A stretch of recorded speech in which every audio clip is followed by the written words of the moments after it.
I find is fascinating is unexplained skin changes and skin rashes. Everything from a change to your pigmentation and even just spots, or it can be your whole body, or skin rashes, can be hives. My diagnosis 10 years ago involved major skin rashes, and then the skin got so inflamed that it actually peeled. I know it sounds graphic and gross, and yeah, it was.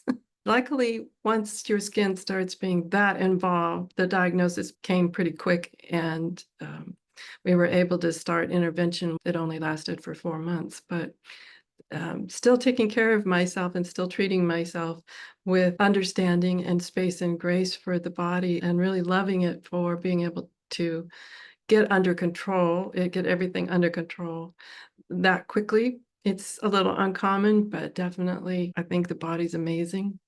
And so really thank it for that. But to understand that if you have unexplained skin conditions, rashes, changes, even itching, can be a sign of numerous things. So be sure and get that checked out by the proper doctors that you know and trust too. And keep a journal of some of these things. It's really, you think, oh, I'll remember this headache or I'll remember this skin rash.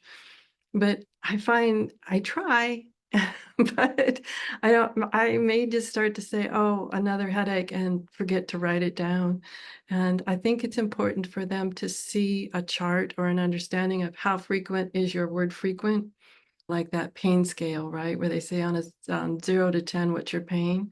And it could also be 0 to 10, what's your frequency of skin rashes or what's your frequency of headaches or any of the other things. And also another thing to keep track of, like with skin hives, there's certain healing modalities that can cause hives. Actually, I've heard of people getting hives from high doses of vitamin C.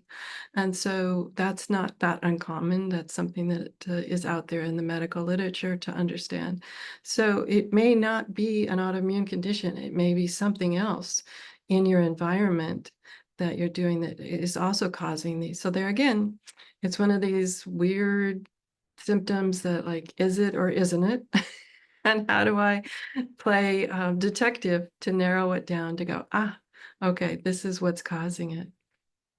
And mold's another one that can cause itching, and being exposed to mold, it can also cause autoimmune or precipitate autoimmune.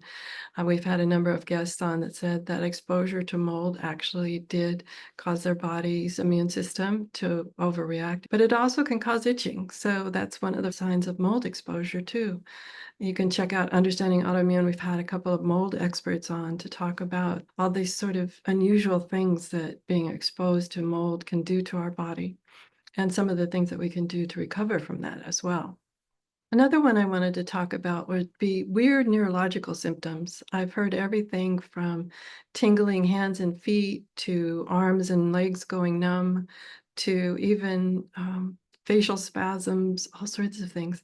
So, neurological symptoms are often associated with a number of autoimmune conditions, and sometimes narrowing it down to which diagnosis it is to label it is sometimes tough. MS is common for having neurological symptoms, but also so is diabetes. And so it's important to know and keep track of your neurological symptoms. And I've even heard of people taking certain medications which made their neurological symptoms worse. And so there again, it's like, how do you know? And it's really about keeping track and being careful with understanding, okay, when X happens, Y happens. I know it's hard to do sometimes. And I'm talking about it like I do it faithfully. I have to be honest with you. I wish I did. I have to give myself space and grace for when I mess up and don't do it as faithfully as I should. And I guess part of me doesn't want to feel like, oh, being a hypochondriac or something like that. We're not. If you have an autoimmune condition or more, it is true that there's a large majority of people that have an autoimmune have more than one. And friends and family can just roll their eyes if they've never experienced an autoimmune condition and how medical whack-a-mole it can be. They have a hard time understanding what it's like. And as much as someone might want to walk in our shoes, not that easy unless you've been there, done that with a diagnosis. is for educational purposes only. What you read, hear, and see on the Autoimmune Hour, Understanding Autoimmune, and Life Interrupted Radio, and its websites, and other media outlets is based on experience only. The information should never be used for any legal, diagnostic, or treatment purposes.